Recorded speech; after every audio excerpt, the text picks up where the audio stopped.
Hi, I'm Cindy Abbott Letro, and this is Behind the Camera. And we are with Michael Mailer, and the last time that we chatted, you were directing a film, Cut Man, with one of our favorites here in Western New York, Bill Fichtner. Now you're back in the region doing another movie called The Panic, and you're the producer. How did those two jobs intersect, or how are they different? Sure. Maybe explain that. Listen, producing is far more nuts and bolts. It is, keeping your line budget, in order, making your days, sort of dealing with some of the brick and mortar minutia of how a movie works. Directing is much more creative and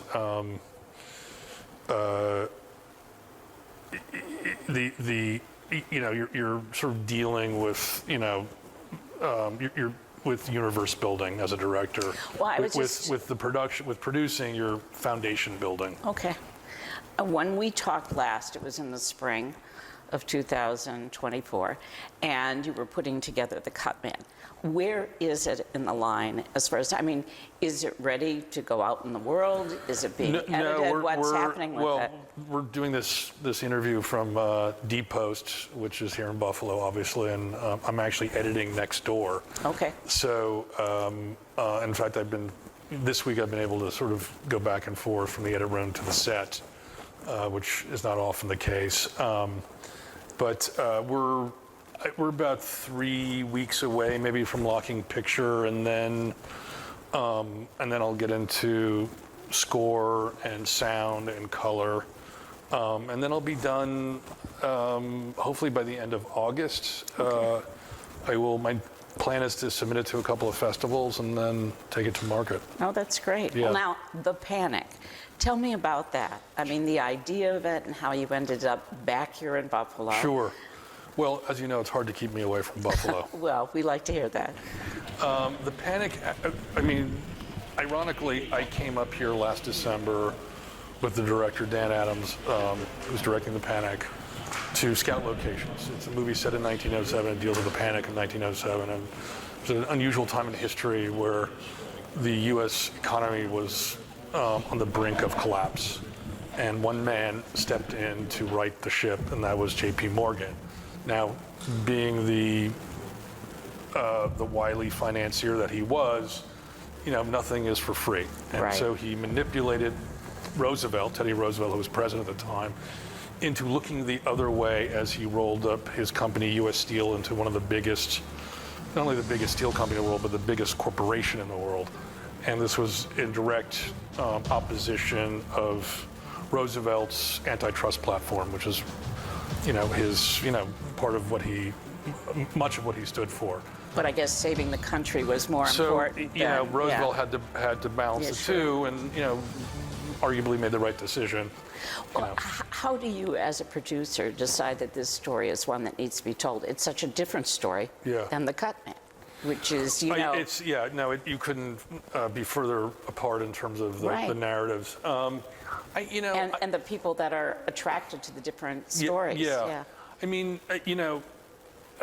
Listen, both will have a crossover audience, but both projects, or either project, will have, its own niche audience that will tune into it. I'm attracted to story, and Cut Man, which is something I co-wrote, clearly was something that was in the fundament of my imagination. With The Panic, the director, Dan Adams, wrote the script. It was a terrific script. And we, I didn't know that much about that part of history. And so I was really just fascinated with how the levers of power operated then. And I just thought, it's a financial thriller of sorts, with some really compelling characters who were members of, who are part of our past history. Well, the look of this region, which was featured in Cabrini, is sort of featured again, and you have one of the stars of Cabrini, the star that played Cabrini, in this film. Yeah, that was just literally a lucky happenstance. I happened to be in LA taking some meetings, and met Christina Delano, who I think Cabrini had just opened, or it was a week or two after its opening. But I was meeting with Jonathan Sanger, who was the producer of Cabrini, and she just happened to be in the office. And I said, we're looking for Bella Costa Green, Morgan's girlfriend. And I said, you should meet the director. I think you'd be terrific in it. And that's how her casting happened. Oh, that's great. Yeah. How many stories are you working on? You said you're attracted to story. You're producing this one right now. How many are sort of percolating out there that you're working on? Probably more than I should be handling. Listen, in this business, you need more than one project developing at a time, because no movie ever wants to get made. You have to drag it kicking and screaming into production. It's one of my favorite sayings.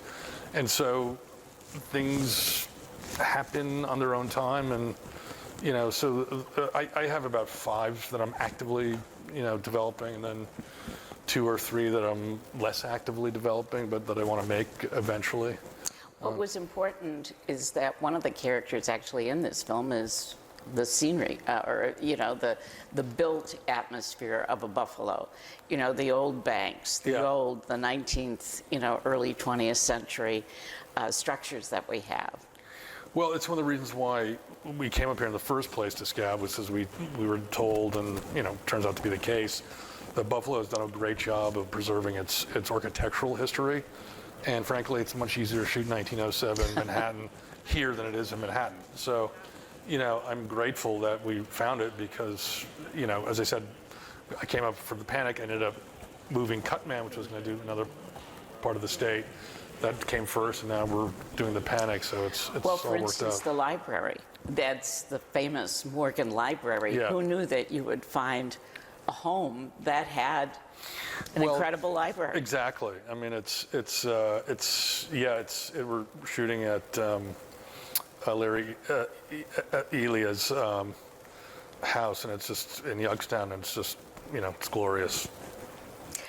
For someone that thinks, well, I want to be a producer, what would you say, this is what you need to do? Because I'm sure it's a different path for everybody. How much time do you have on your tape? But what do you think are the characteristics that you need to have? Listen, it's part psychiatrist, it's part general, it's part businessman, it's part creative. I mean, producing independent films really, it involves so many different dimensions and aspects of not only the film business, but of one's personality, and you got to expand that personality to accommodate all the facets of filmmaking. But I mean, listen, some producers do very different things. For me, it's finding the material, developing the material, either directing it myself or working with a director, and then casting and financing, and then making it, and then selling it. So it's a soup to nuts profession. And I think for someone who wants to get into it, I mean, I'd say start working on movie sets. Start out as a PA, which is how I started out. Really learn production, because a lot of producers who just don't know that much about production. So it's you can't, maybe in Hollywood you can get away with that. You can't get away with that in the independent world.